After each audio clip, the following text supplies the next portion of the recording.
Hey everyone, this is Jonathan with EthStaker. Welcome to the community call number 47.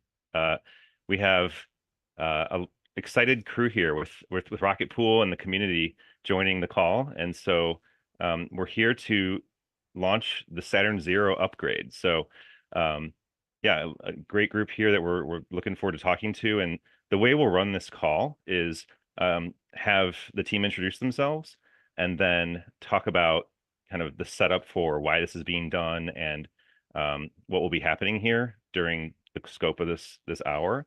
And then in the middle, we'll be kind of going through the actual upgrade sequence. So Darren will show us that, and then after that, we'll talk about some things around what we expect and what people can, anticipate following this. So lots to get through. I'll keep the intro brief there, and maybe what we can start with is the Rocket Pool team introducing yourselves to everyone here, and then also some community members as well. That'd be great to get everyone to say hello and introduce yourselves too.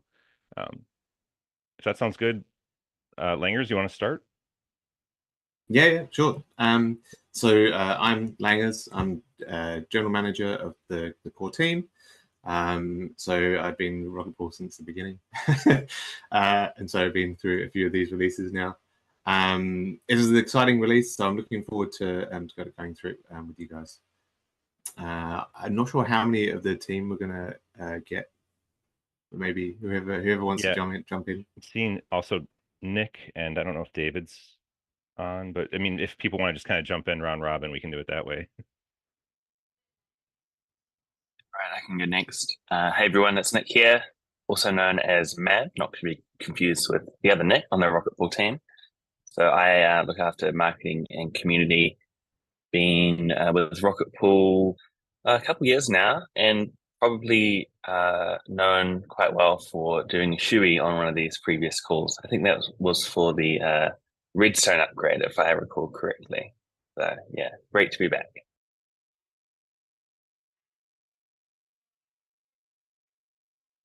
All right. I'm T-Pan, the newest member of Rocket Pool, the junior developer, and I mostly work on the smart node. So yeah, good to be here. T-Pan, just FYI, you sound like a robot. Oh, your mic is pretty I'm bad. in a very loud place. I'm sorry. I'm so sorry. T-Pan, are you going to be launching some meme coins soon? Like, let me get in first, okay?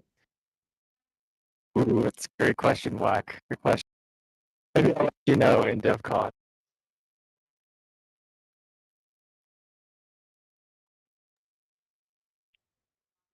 All right, anyone else from the Rocket Pool team, or do we want to start? Let's do community. Okay. How about Wack? We can start with you. Oh, and you're muted. Hi, yeah, I'm Wack. I guess everyone in the Rocket Pool community kind of knows me, so I don't really need to say too much, but I'm really excited to be here. We've been like waiting for this moment for quite a while, so it's like really great that it's here now. And how about, let's see, Ken, maybe? Yeah, hi everyone. I'm Ken. I'm one of the rocket scientists, and I get to host the Rocket Pool community call. It's great to be here to see the launch of Saturn Zero.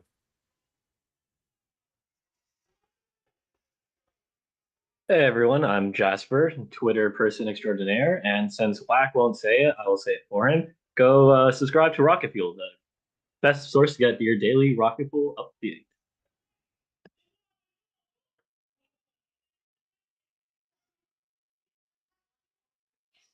All right, who am I missing?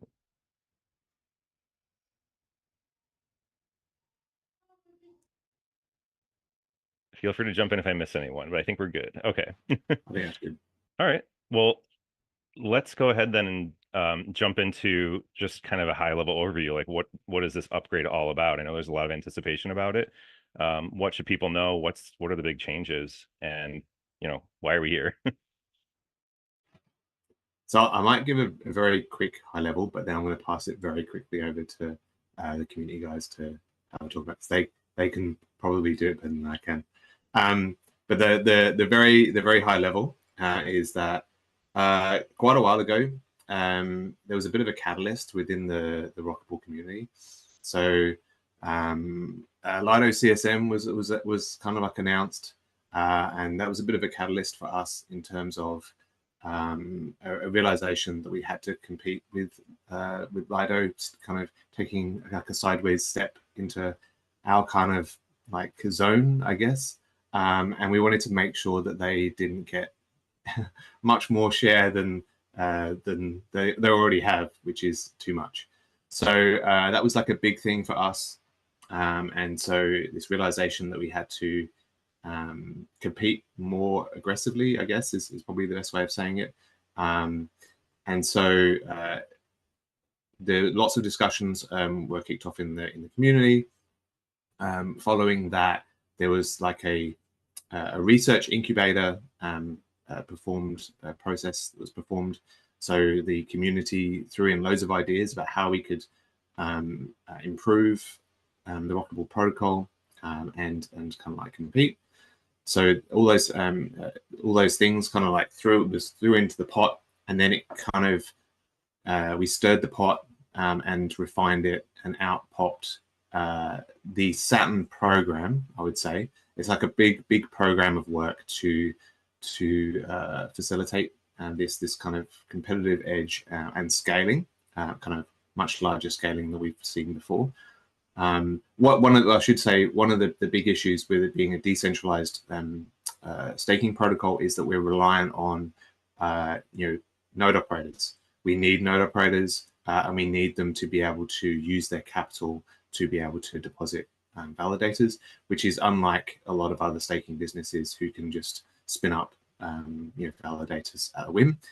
We make sure that our node operators are economically aligned, and have like a bond to protect the protocol and the users. So it's much harder for us to scale, and so that's why this innovation, we needed to innovate essentially. The Saturn program of work came out of that, and then in the meantime, there was an idea that was bubbled up by Hululu, I won't butcher his name, but Hululu, that would basically allow us to get some of the benefits of Saturn larger program earlier. And so previously we'd scoped out Saturn 1 and 2, and so this becomes Saturn 0 because it's a precursor. That is the kind of the background, the context, but I'll kind of open up to Wack and Jasper to kind of go through, what some of the content of what's in those things. So Jasper, do you want to go first, or should I go first? Okay, so Langers, you are way understating just how revolutionary all this is. Like, thanks for being so modest. But this is literally like we're calling it Rocketpool 2.0, basically, like colloquially in the community. And this is a revolutionary change for the whole protocol. As we came together, and had the Saturn roadmap kind of decided and voted on in the community, we knew that Saturn 1 and Saturn 2 were going to be like this really big unlock for Rocketpool in efficiency, scalability, but also in terms of like what we're going to do with RPL, right? So we knew that Lido CSM was not going to be using the Lido token as a collateral, so they're not going to have the true collateral system. They were just going to have STETH as their collateral, or ETH that changes into STETH in the background. And that was kind of existential for us because, we have the two token system.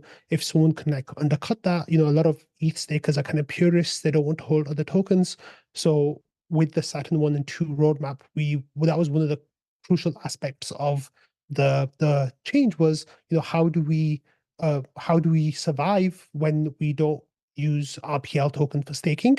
So one of the things that came up with that decision and all that research was this idea of a pseudo fee switch, basically. So RPL staking, people who staked ETH with RPL would start getting a share of the Ethereum rewards that the protocol generated from the commission that we received from RETH, people who minted RETH. So that was going to be like a new value proposition for RETH, for RPL. It would be stake your RPL and get ETH rewards. Eventually the inflation for RPL would go away. It would still be a governance token, but it would also be a fee switch token. what we realized really quickly is that, you know, for this fee switch to be worthwhile and for it to be valuable, we drastically needed to improve the TVL of the protocol. Like the more TVL you have on day one of the fee switch going live, the more impactful that is. However, Rocket Pool's TVL sadly has been on a downtrend since Atlas upgrade, you know, that you guys were all on last year.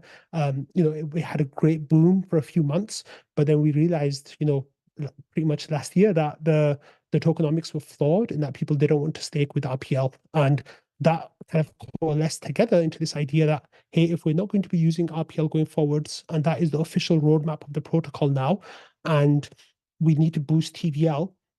Halululo was the one like who started this research, but other people like Valdorf, Samus, Scuzzle, Epinef, and other amazing community members like really took the lead. You know, people were scared at first. They were like, wait, you're going to remove RPL now? Like, you know, that would just ruin the value proposition of the token. And, you know, it took a long time to kind of convince everyone that, look, the official roadmap is the Saturn 1 and Saturn 2 roadmap now. We're going to have a fee switch later. So by building that TVL now instead of later, we'll actually like give a huge boost to the protocol in the long term.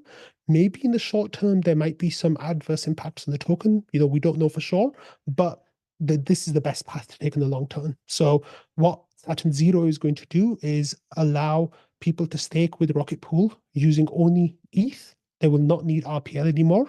Also, one of the things that we changed was that people who, you know, a lot of people staked last year Atlas. That was actually all-time high for the RPL token in terms of US dollar price and against ETH. Our collateral is measured against ETH. So a lot of people who staked at that point went under collateral. So they stopped getting RPL rewards. So another thing that we've changed now is that people who stake any RPL at all will start getting RPL rewards. And that is going to be optional for those new stakers. You know, but the old existing stakers who already have RPL staked on their node, they'll start getting RPL rewards. So those are two big changes that come with Saturn 0. And we really believe that this is going to help boost TVL in the protocol, really help like energize the community, energize like new people on the sidelines who, you know, didn't want to like love Rocket Pool, right? Like Rocket Pool is a really beloved protocol in the wider community. The problem is people didn't want RPL. And now they can actually come to Rocket Pool, get amazing staking rewards and help decentralize Ethereum, but also do it on their own terms and not be forced to get RPL. So I've been going on for a really long time there. Jasper, if I missed anything, or Ken, please feel free to jump in and add more color to my commentary. One thing I just want to, that was great commentary. I have nothing technical to add, but one overarching thing that I want to add here is Rocket Pool is about to accomplish or undergo over the next 2 roughly years something that's not been done in staking before. And that's scale an LST to millions of ETH stake without relying on any professional operators, while maintaining the same decentralization ethos that we launched with some 3 years ago now. There was a period of time where Rocket Pool was considering launching with a semi-permissioned version of the ODAO where they would be able to spin up validators without a bond. Various reasons for that not happening, but Rocket Pool from that moment began a long and difficult journey of figuring out how do you scale a truly decentralized LST without shortcuts. And the entire space has benefited from it. The sort of onus for this had been the competition growing in the ecosystem. But what's beautiful is Rocket Pool is going to get to that endpoint without any compromises. And I think that is worth celebrating. One thing I just wanted to add in terms of Wax commentary, he said it, but I just want to make sure that we reiterate it. And that is that RPL going forward is a optional collateral rather than a mandatory collateral. So you can still stake RPL, and if you do stake RPL, you get an extra commission for doing that. But it's not mandatory. It's not a mandatory requirement going forward. The other thing that Wack mentioned is that the value in RPL comes later on with Saturn 1 and 2, but it builds now. So it manifests itself during Saturn 1 and 2, but it builds now. So with Saturn 0, this building of TVL actually increases RPL's value when we release Saturn 1 and 2 because of the fact that there is so much more kind of like TVL. So that's kind of like the some of the value props there. Yeah, sorry, Langus. One thing that I can just add to that is just to explain that relationship of TVL to RPL value.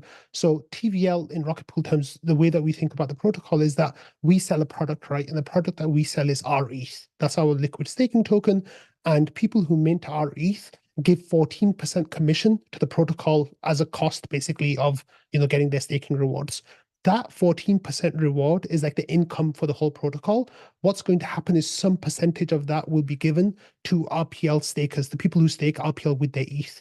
So the more we have of that income coming in, the more money will go to RPL holders. That's that kind of direct relationship there, just to make it exactly clear what's going to happen then.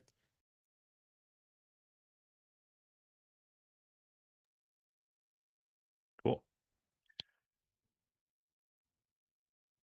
Okay. So I'm thinking we're a couple minutes away, if there's anything anyone wants to mention, but we're a couple minutes away from what we want to do, where we start sharing the screen and actually initiate. Langers is going to initiate something about this process, and you can probably explain better like what you'll actually be doing than I just did. But yeah, just to give everyone a sense of what's actually next here, because this is kind of different from a lot of other community calls. We're actually like doing this during the time that the upgrade is happening, which is pretty cool. And you'll, I guess for that part, yeah, I don't know if you're sharing your screen for that exactly in a couple minutes, or if it's like, yeah, however you want to do it. But so just before Langus does that and gets that stuff ready on his side, there's something that I can share about, like, who Saturn Zero is going to be useful for. So there's a few different cohorts that are actually going to do really well with Saturn Zero. I think the best of all are people who stake with Rocket Pool with 16 ETH validators. For them, they will go down, like they'll bond reduce. So they will turn their 1/16 ETH validator into 2 8 ETH validators. In the past, a lot of our node operators didn't do this because the percentage of RPL that you need I think it was too much for them, for their portfolios, what they were comfortable with. But now they can do that without adding any RPL at all. And for those people, they will go from earning 1.14 times solo staking reward to earning up to 1.3 times solo staking rewards. Also, if they have RPL, then it can go up to 1.42 times solo staking rewards. So they're going to be boosting their income a lot. Also, if those same people are under collateralized, they'll start earning RPL as well. So from the next rewards period, they'll get RPL. So that cohort is the one that's going to gain the most from this whole process. The second one is our existing node operators. A lot of them turned off their, to say the numbers again. So 1.3 times solo staking if you do not stake with any RPL. However, if you add RPL, if you go up to 10%, you get 1.42 times solo staking rewards. Okay, the second cohort is our node operators who've been running with us for a while. Because the RPL value went down, they became under collateralized. And what some of them did, sadly, was they turned off their validators in order to get those RPL rewards. So those people might be sat on their ETH, they might be using it in DeFi, but now they can bring it back into Rocket Pool without having to add any RPL at all, which is really cool. I know that the audience might not really appreciate this, but for solo stakers, Rocket Pool has an idea where you can migrate your solo validator into Rocket Pool and turn that one validator into 4 validators. For solo stakers, I'm sorry, Nick. So, they currently get, solo staking rewards, right? With Rocket Pool, they'll get 30% more without having to add any RPL as well. A fourth cohort is these new node operators. We've kind of heard rumors around the community that there are large node operators who want to stake with Rocket Pool, but they don't want RPL exposure. And that hasn't worked out for one reason or another. Now for those guys, the door is completely open for them. And finally, the fifth cohort is the people who just mint our ETH. For those people, their actually rewards will hopefully go up. And the reasons for that is like a few different factors. One of them is that the deposit pool will hopefully be empty very soon, which means that there won't be a huge drag on their rewards from idle ETH that's sat in the protocol. That'll all be utilized, which means they'll start earning rewards from that. The second thing is that the ETH only validators will be starting with 10% as rewards instead of 14%. So the more ETH only validators we have, the average commission of the protocol will come down, which means our ETH holders will start earning more. So those are all the different cohorts that are actually going to benefit from this in different ways. And now I'll give it back to Langus to talk about the technical stuff. Actually, can I ask you a question about something that you said? You said that people who are currently running 16 ETH validators can move down to 80 validators. Do we have an idea of how many people actually are still running 16th validators versus how Yeah. many switch to the 80th validators already? Absolutely. Yeah, so Rocket Pool has around 22,000 validators running in the protocol right now, and 4,900 or thereabouts of those are still running 16 ETH validators. So all of those people now have very strong incentives to reduce and go into 8 ETH validators. That means Rocket Pool is going to have space for 160,000 RETH to be minted. So get your minting ready. There's going to be a lot of space for RETH. You can get it directly from the protocol, and you can get the best rates, and you're going to be able to get it in size if you want. Do we have a minute to answer the YouTube question, or should we hop on to the preparation for launch? So we're 8 minutes till the midnight UTC. I don't know if Langers, if that's enough time. Let's maybe do it after. Because then, yeah. So maybe we can hand it to you for now with the and you can feel free to do the screen share for that part. All right. Start. Okay, let me know you can see that. Yep, it's coming through. Yep. Okay, cool. I will very, very quickly explain what we're doing. So, governance-wise, the PDAO went ahead and voted for this upgrade. And so that protocol DAO governance vote succeeded. The team then deployed an upgrade contract and all of the contracts that will replace some of the protocol contracts. And then the ODAO then voted to include the upgrade contract into the protocol. So essentially what that means is the upgrade contract can now do its job, but it hasn't done its job yet. So what we're doing here is, so first of all, the protocol version gets updated. So currently we are looking at the protocol version is 1.3, which is Houston. When we go live, it'll be Houston hotfix 1.3.1. The other thing that we're doing is we are upgrading the contracts. So at the moment, all of these should be green because this is the pre-check. This is what we expect because all of these haven't been upgraded yet. So the contracts, those are the contracts that will be upgraded. And then the other thing that we're doing is changing some settings. So there is some settings. And so these settings will change. So for example, this is the protocol DAO quorum, which is set too high at the moment. It should be 30%, not 51%. This one is important. So this one's the minimum stake RPL stake that required. Currently it's 10%. That'll be changed to 0. These ones are the commission, the minipool commission. And so that will be reduced to 5%. And we can go into the specifics around that after the upgrade if you want. But that's basically what we'll be doing. So what I will do is I'll just make sure Kane's on the call, so he'll know anyway.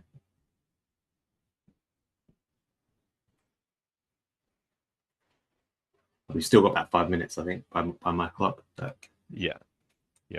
I think he's ready anyway. Okay. I mean, yeah, however you want. How does that, can you remind me how the PDAO voting works? Like, how does that enable the upgrade, and what's the quorum for that? So currently the PDAO voting is turned off. It's waiting for this. It's waiting for this hotfix. So PDAO governance at the moment is enacted through Snapshot. So it's essentially by will. So the PDAO vote on Snapshot, and then we execute at the will of the PDAO. Going forward, once this hotfix is in place, we'll be able to turn the PDAO governance on from an on-chain perspective. So what that means is, so we'll be still use Snapshot for kind of like meta votes, But for on-chain votes, we'll be able to use the on-chain system.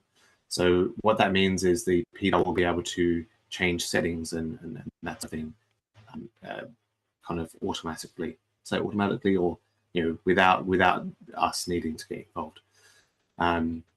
In terms of upgrades, upgrades are always enacted by the ODAO. And so it'll always happen that we'll have a PDAO governance vote and then an ODAO vote as well. It's like, kind of like a two-house system. So that's how the upgrades work at the moment. Going forward, there's some changes to that, but it'll basically work the same way. It's just the PDAO have a veto just in case, and that sort of thing. So that's later on. But at the moment, that's how it works. If I could just very quickly add, it's a nice way to think about it. The PDAO is the House that drafts bills, Senate ratifies the bills, and the PDAO, made up of thousands of node operators, actually use quadratic voting so that small fish have a bigger impact on the future of the protocol. That was something that people had to enable, right? Is there an idea of how many people ended up enabling that? Or it just had to meet a threshold? Yeah, we got to a threshold. We got to like 45% or something like that last time I checked. I think it's actually probably a little bit more than that now. But I think most people have kind of like turned that on now. So, and certainly enough for it to be, usable and safe and representative. And we actually have like a really, really active governance body where, our votes get really high quorum. Like the quorum is set to like an X percentage of the vote, and we routinely go like 60 to like 100% over that amount. Like we just have a very passionate community who want to vote with everything.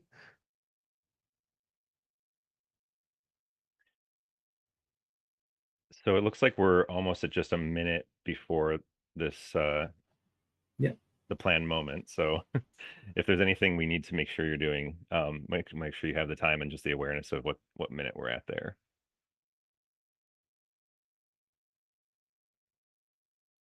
So what are we going to see on this terminal? You're gonna you're gonna call it and it's going to show that it upgraded. Yeah, so I think there's also like post checks that he'll be able to see that like indicate that, right? We were kind of emotions on that before. Yeah. So Kane's going to fire off the transaction, which I've just sent him a Picard, make it so.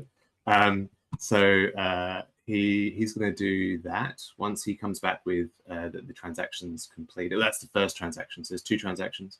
First one upgrades the protocol. The second one changes these settings.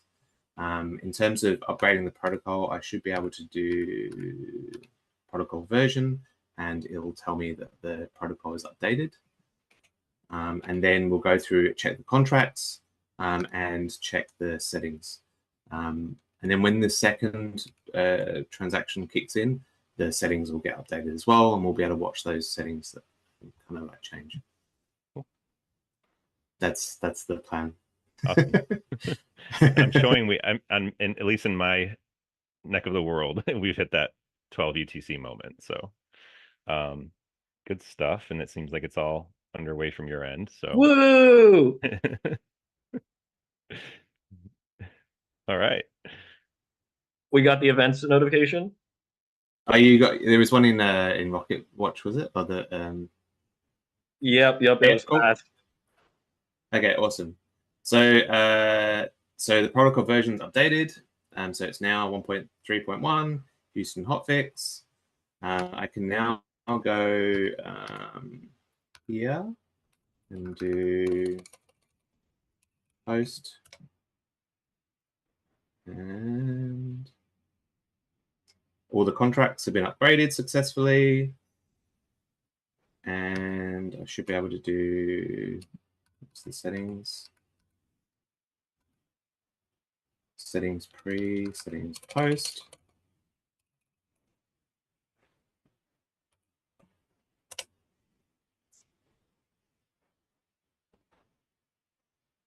The settings. Oh yeah, that is correct, but I just needed to put a 0 on the end. hang on. Settings post. 0. Oh yeah, okay. Take the 0 off. All right. Make sure it's green.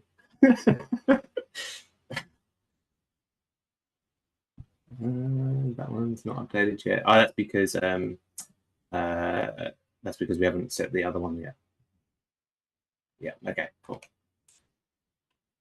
That should still be that.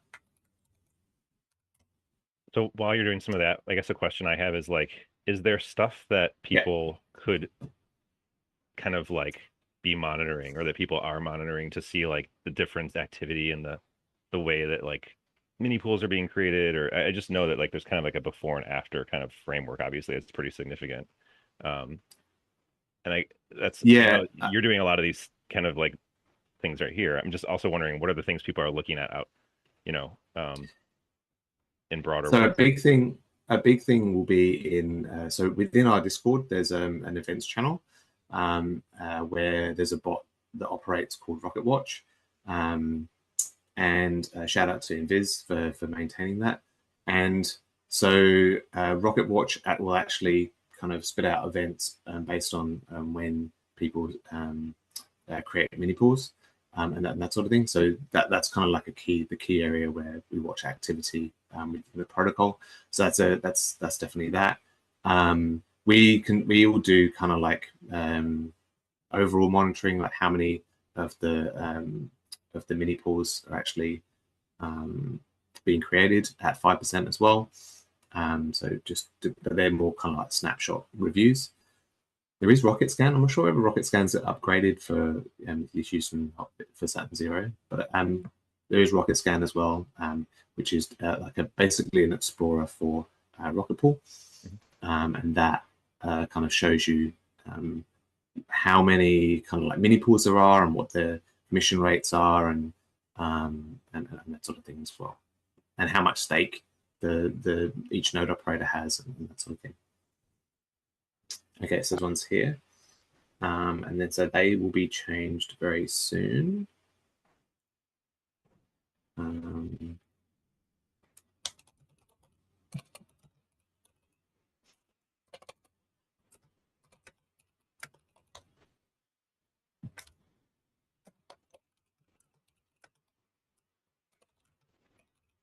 So when does the Oh, go ahead. when does the smart node actually get the ability to support this?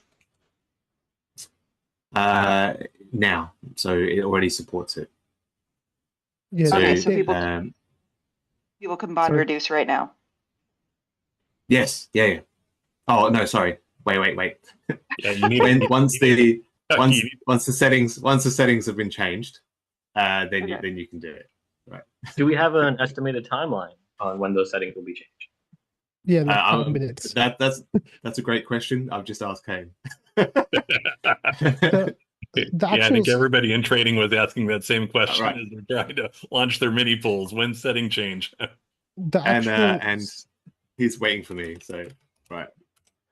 When do developers ever get a set of users who are like refreshing, trying to change the setting as soon as they upgrade things? It's got that like launch vibes when we originally did the Rocket Pool launch. It was I think people had bots set up to deposit, and they would fail. They would revert until we enabled the mini. I love it. The smart that was back when version. gas was 200. Sorry. The smart node was updated on Friday to support the flow for the ETH-only validators, but we just have to wait for these setting changes to happen before we can do it now.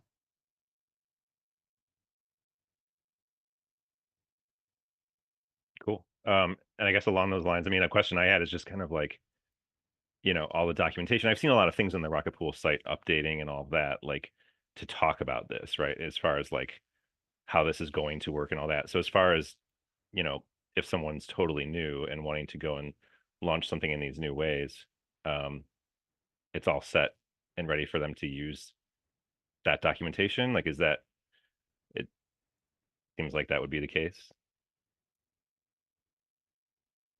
Yeah, Yeah. that was kind of like being finished off last week, but that's the idea is that that's ready and waiting for them to do it. The smart node kind of handles it quite naturally.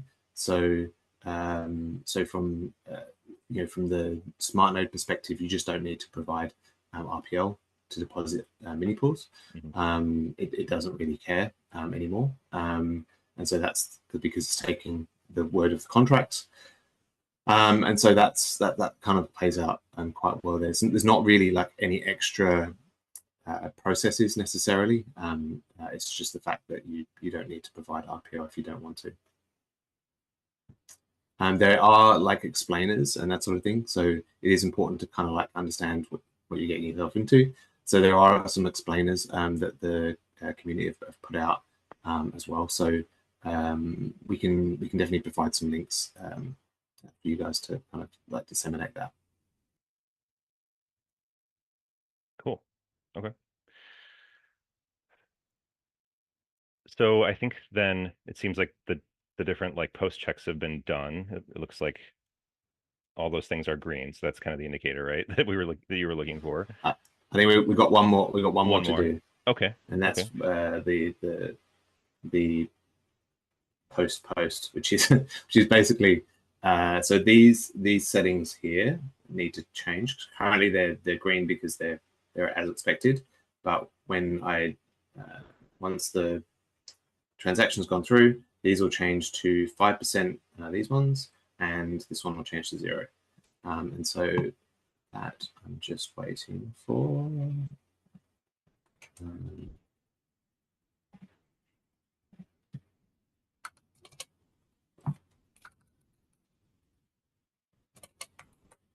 And either while you're doing this or after you finish this, I know that there was a question that Jasper was going to take. I don't think we got to that one yet.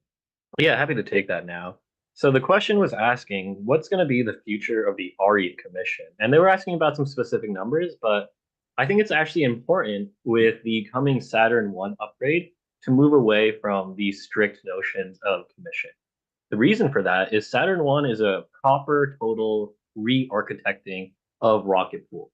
So a lot of these current notions we have around commission are going to go away and be replaced. The new protocol is going to have adjustable commission rates. So the node operator will have its flow of revenue, the RETH token will have its flow of revenue, and the RPL token will have its flow of revenue. And so through these 3 different parameters, we now have a very flexible ability to adjust how the token, the protocol, node operators all behave in the ecosystem. For example, we could imagine a world where RETH demand is quite low, that we have a large node operator supply. Well, we can reduce a little bit of the node operator APR or RPL APR and boost the RETH APR to bring in more flow. Obviously, we want to do this slowly and we don't want to rush to over adjust to the market. But it's important to recognize that the protocol now allows us this kind of sensitivity. So this gives us sensitivity on the node operator side, the RETH side, and RPL side. So for example, if node operators are demanding a 1.8x multiplier on solo staking instead of a 1.7x, we can actually meet that where the market wants us to be, which is like something completely revolutionary and something that Rocket Pool was not able simply to do before.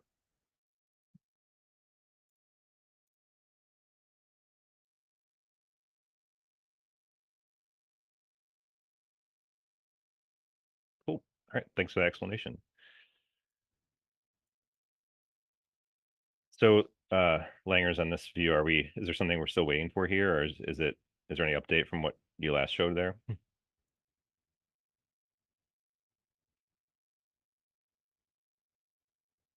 We're just sending off the setting change and transaction. So we're just triple checking that, and then it'll come through. Working on a public stream is probably the most fun way of going about any of these changes, right? Yeah, I don't think we've done the verification checks in real time before, which is pure transparency. Yeah, that's right. Actually, I can explain a little bit how we got here as well. So I mentioned that we deploy the upgrade contract and the actual contracts that get replaced. And a step that I kind of missed out there is that when we do release that stuff, we have like an open source tool which allows the community to verify that the contracts that are being deployed are the ones in source control and the ones that are kind of like audited and everything. So that verification process has kind of like taken place, and so that they have confidence that we've deployed what we say we're deploying, and it's been audited and that sort of thing.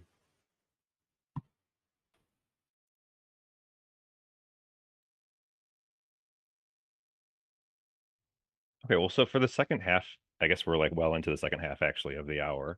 I wanted the format to take a little bit of like a just general Q&A if we had it, or if there's anything else you guys also want to make sure that people are aware of, or like we kind of already started talking about like what to expect from here. So that's one part of it, but any other like Q&A about the change or the design, I thought those would be, you know, good for the rest of this time here.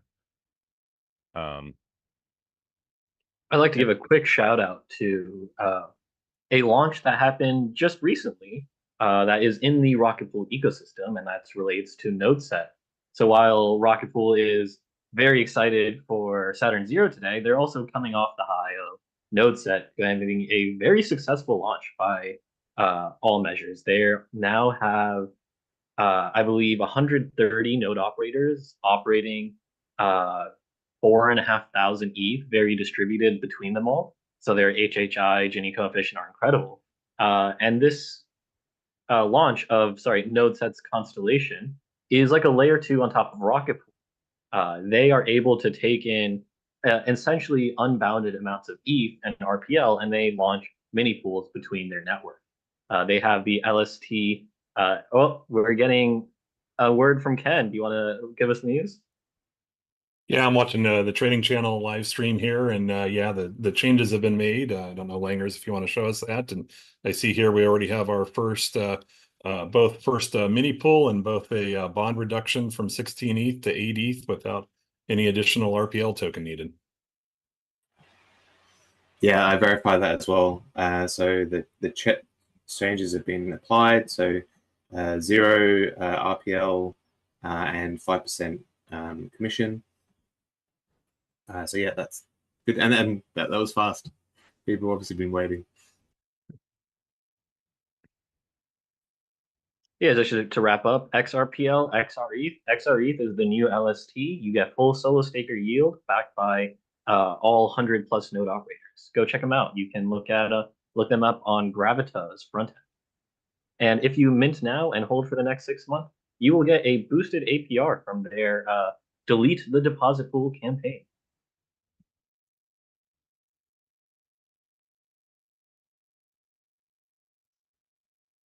There's this idea here from around, you know, seeing the events channel and being able to see different things streaming in like that. Is there a way we can do that?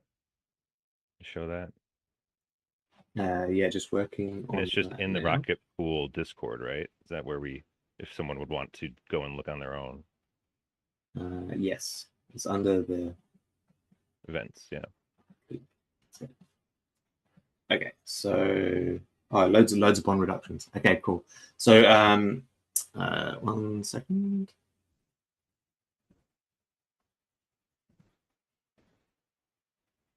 Cool. I'm seeing it here. Yeah. So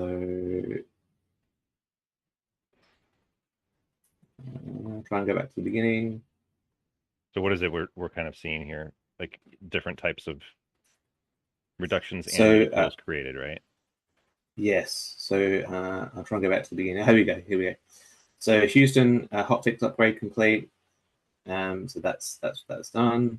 Then basically we've got, this is like a bond reduction. You'll see a few of those from 16 ETH to 8 ETH. And then mini pool created. So these are obviously mini pools that are being created. I would assume because after the upgrade. And so yes, we'll get a mix of those, and actually a lot. So I'll not like scroll down, but there's already quite a lot that's coming in. One thing to explain, Langas, might be about how the bond reduction process actually works. So it's a two-step process. These people who are doing the bond reduction now, their second validator doesn't automatically start now. There's a 12-hour like security check that takes place. And after 12 hours, then they'll get 8 ETH credit from the protocol, and they can use that to start a new validator. So come back at 8 a.m. for the second step in this process.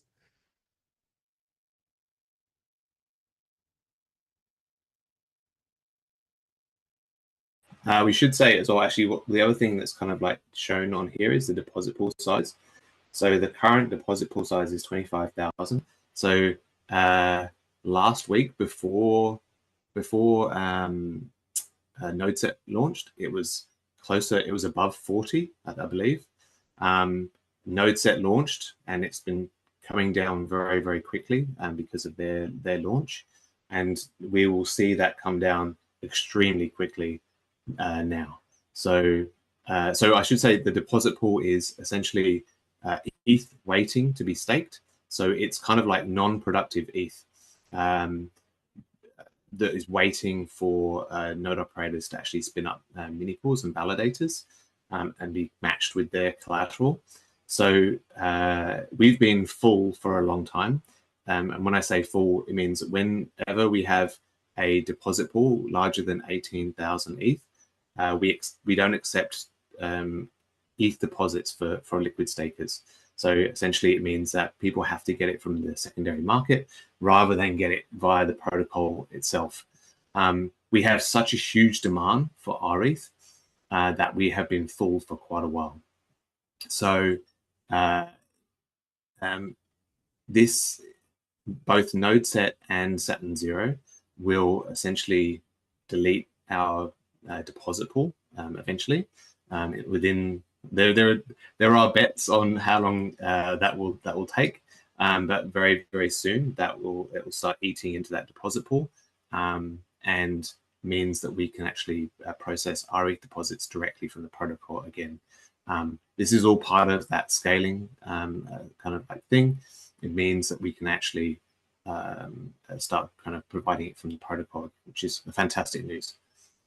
So every few seconds, you're seeing the screen flash with new bond reductions and validators kind of coming online. And I think so far I've seen dozens, if not more than that. Tomorrow, like as these start coming online, each one will take 32 ETH out of the deposit pool and, reduce that amount. So my personal guess is that the deposit pool will be empty by Tuesday. So that's my guess. And then I think that, we'll start getting some nice sized deposits. And I think that we're going to empty it quite a few times over. So I'm really, really excited about monitoring that. And I'll be keeping a very close eye on it. So if you want to follow those numbers, I'll be covering it every day on Rocket Fuel. We got a question coming in from YouTube. Iceland Calling. I love all your comments always. You asked about the Gravita Constellation XRETH Early Bird Investor Program. I believe that is, you're going to want to talk. I actually thought you were asking about the delete deposit pool. This one, I'm not sure. You can join their Discord, very active, and they are very responsive. Whack, I'm not sure you know. I do know, yeah. So it's for the first month. Anyone who mints XRETH in the first month of the protocol going live. So that's just under 2 weeks now. So you got another 2 weeks to do this. Then if you hold that XRETH in your wallet or put it in authorized DeFi opportunities as they pop up, they'll track all of that. And as long as you hold it for 6 months, then you'll be eligible for part of the rewards. One thing I want to mention about RETH is now that the deposit pool has dropped from roughly 41,000 to 25,000 and dropping, that's a lot of drag on the APR that's been removed. So the RETH APR has actually been depressed and one of the lowest, honestly, LSTs, because of all the overflow in the deposit pool. So that was earning rewards but not contributing anything. With this upgrade, we're going to bring that all the way down to 18K or below. And then if we get the demand and we're at 18K, we can resume Rocket Arm and give node operators even more incentive. Langers, maybe you can give us some context on this question coming from YouTube, and that's what's the timeline for Saturn 1 and 2, etc. So, I actually put out a DAO forum post, which outlines the timeline essentially. So we're going to break it up into different DevNet releases, and then finally, obviously, testnet and mainnet. The TLDR is it's kind of hang on, let me just bring it up. It was July next year was the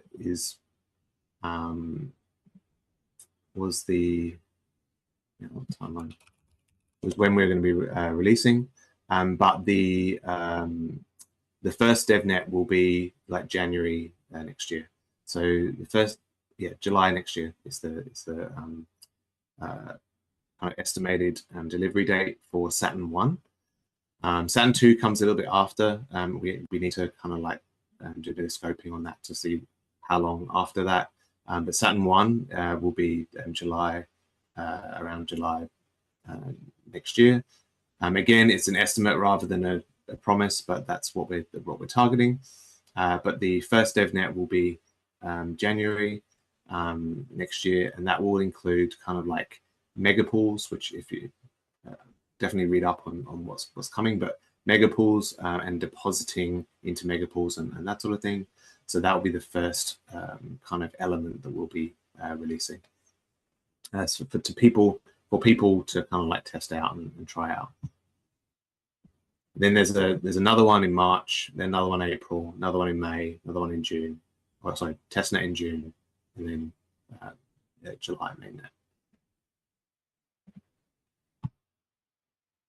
For Pectra 2, that upgrade requires EIP 7002 execution layer triggerable withdrawals. So that upgrade is going to be a little bit gated for whenever that is implemented by the core devs. We have a question. The deposit pool has been capped. You might see that on your screen. That just means the users cannot mint RE through the contract at the moment. For a variety of reasons, the protocol is oversupplied in RETH demand, and either RETH has to be burned down or validators have to come online in order for that value to decrease and minting to resume. In other words, currently the pool is closed. But tomorrow it's going to be open. So jump right in, the water's warm. Cool. We were actually really close. Last night, the deposit pool dropped down to 21,000, but an individual left the protocol, no hard feelings, and brought it up. But we're going to plow through that.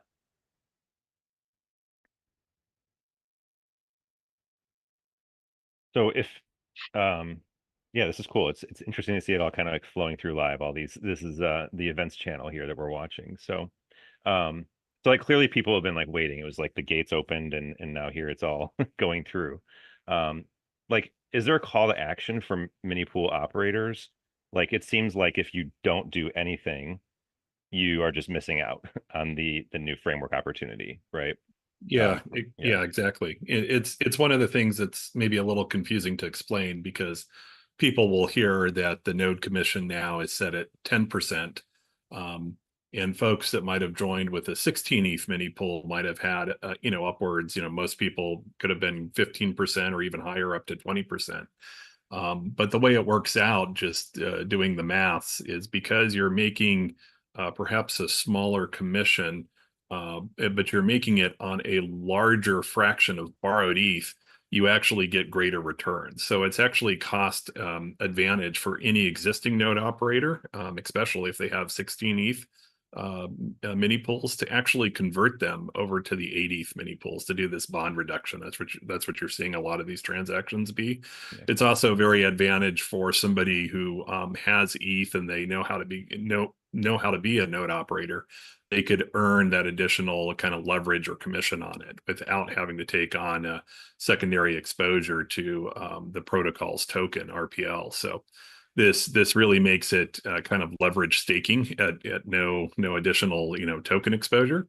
So this is why we anticipate that this deposit pool is going to be depleted rapidly, and that's what we're seeing here is people that gas is low. It makes it a very kind of low cost, low investment, very short term return of investment. That's why we're seeing a lot of these transactions to go through. And I kind of think like WAC and others that this node, the deposit pool will be depleted, and so that of course moves the focus for Rocket Pool not to be so much to expand our node operator base or to kind of solve the Vitalik problem of capital for the node operator, right? It's that barrier that becomes a problem in terms of node operator capital, and really just focus us on really kind of growing the protocol by advertising that folks can mint the liquid staking token RETH, and once we reach that the deposit pool cap of 18,000, you see we're approaching it, that people can now mint that without having to buy it on the secondary markets at a premium. So it makes it much more accessible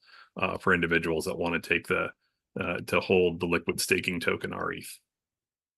And to add what Ken's saying, Jonathan, part of your question was like, node operators and what they need to do. Like a lot of our node operators don't need to do anything.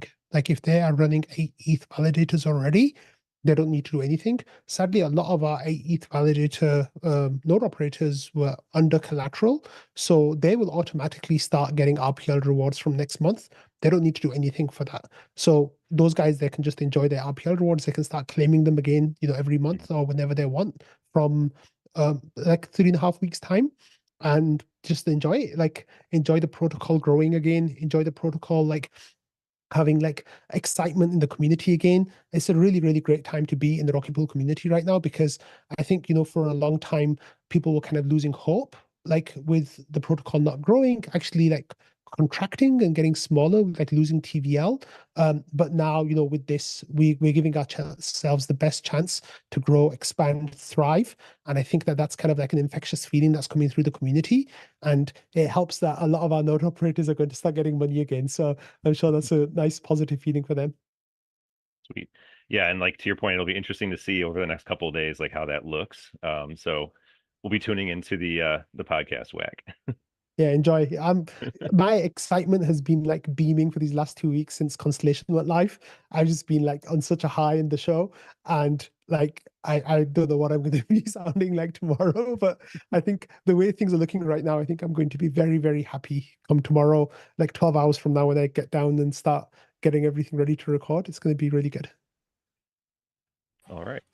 I think it might be good to just do a recap of what's in Saturn 0. I know we've kind of covered it a little bit, but I just want to kind of like leave the message, and that is with Saturn 0, what we've released today is as I said, RPL is now a optional collateral rather than a mandatory collateral. So for existing node operators, they can now spin up mini pools without additional RPL collateral.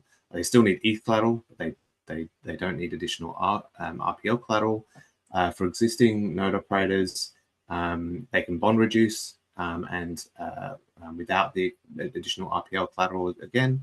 So that's good for them.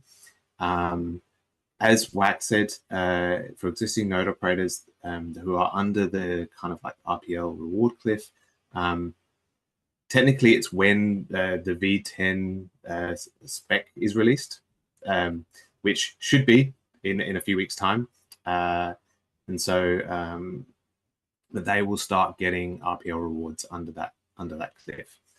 So that's for existing node operators. For new node operators, you can optionally stake RPL, so you can come and deploy mini pools with just ETH, or you can and you'll get basically 5% base commission plus 5% from this dynamic commission, so a total of 10%.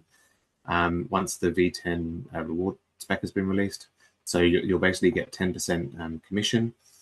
If you also stake RPL, then you'll get up to 14% in total commission, plus the RPL rewards for staking RPL. So that's kind of like how it breaks down. Please let me know if I've forgotten anything, guys.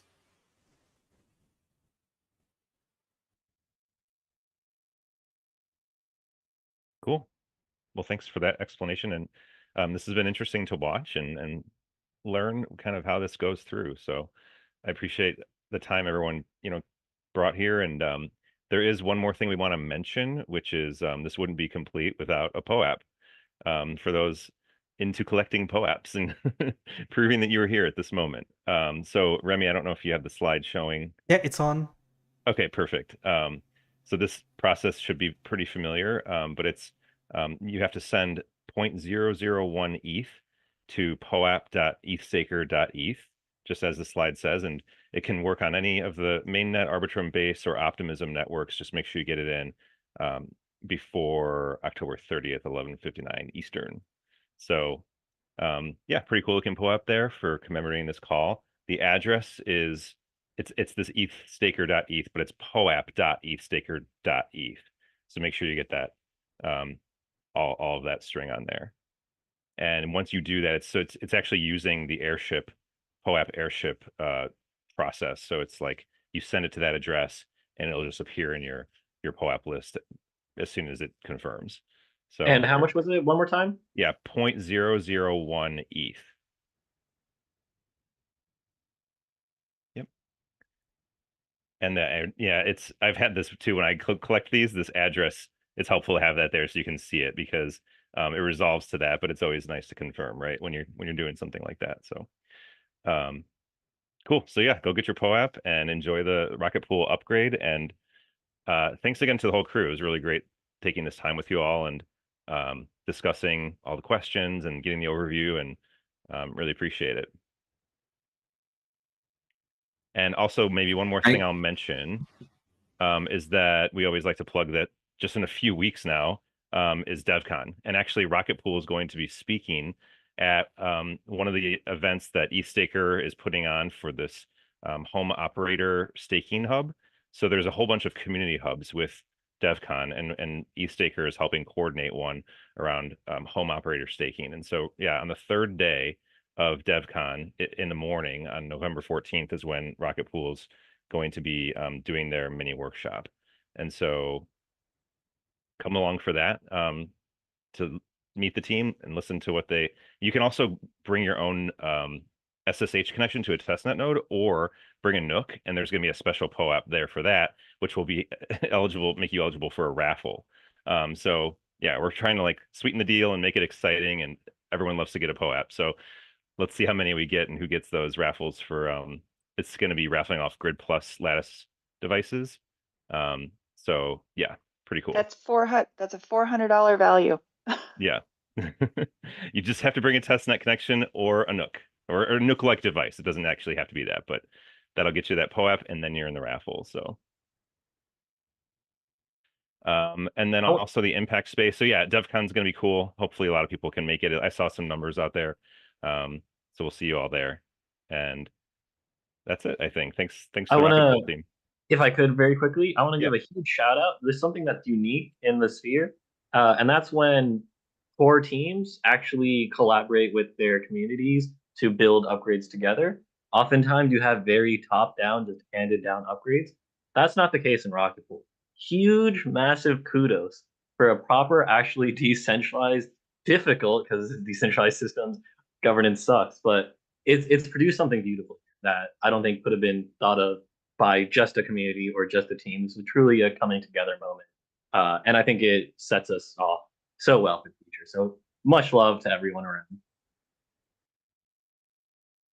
And a big thank you to EthStaker for hosting us today. It's always great to chat to you guys. And I look forward to kind of like catching up with you guys in Bangkok. Perfect. Well, great. Thanks. I appreciate it, everyone. And with that, I think we'll conclude. So thanks a lot. Thanks, everyone. Thank you. Bye. Thank you. Yeah.